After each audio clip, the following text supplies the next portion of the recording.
Welcome to omega India TV news. చిన్న శంకరంపేట మండలం వెంకట్రావుపల్లిలోని సోమేశ్వర స్వామి ఆలయం వద్ద 1000 ఏళ్ల నాటి పురాతన శిల్పాలు ఉన్నాయి. రాష్ట్రకూట, కళ్యాణి, చాళుక్య, కాకతీయ వాస్తు శైలిలో అద్భుతంగా చెప్పారు. ఇక్కడ ఆభరణాలతో చెక్కిన యోగాశయన మూర్తి, యోగా ముద్రలో శేషతల్పంపై పడుకొని ఉన్న విష్ణుమూర్తి, లక్ష్మీదేవి శిల్పం ద్వారా పాలకులు, అష్టభుజ మహిషాసురవర్ధిని, సరస్వతీదేవి చతుర్భుజ ఈ యొక్క పురాతన విగ్రహాలను గుర్తించారు.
గ్రామము వెంకట్రావుపల్లి.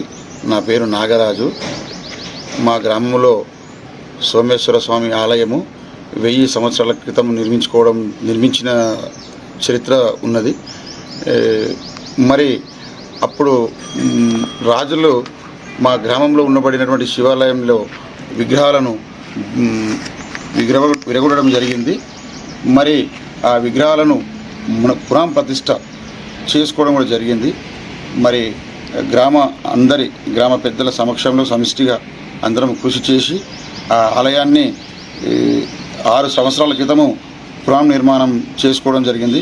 మరి ఆలయ నిర్మాణానికి పెద్ద ఎత్తున కృషి చేసిన మా సుధాకర్రావు గారికి ధన్యవాదాలు తెలియజేసుకుంటున్నాము. మరి అక్కడ శివాలయం యొక్క గొప్పతనము ఏ భక్తులు వచ్చినా కానీ ప్రతి ఒక్కరికి మంచి జరుగుతుందని అధిక సంఖ్యలో భక్తులు ఇంకా చాలా పెద్ద ఎత్తున రావడం జరుగుతుంది. మరి ఆ సోమేశ్వర ఆలయము మరి శంకరపేట మండలం శంకరపేటలో ఉన్నటువంటి శివాలయం తర్వాత అంత పెద్ద శివాలయం ఎక్కడ కూడా లేదు. మరి ఆ యొక్క శివుని అనుగ్రహము అందరిపై ఉండాలని కోరుకుంటున్నాను. సబ్స్క్రైబ్ చేసుకోండి ఒమేగా ఇండియా టీవీ.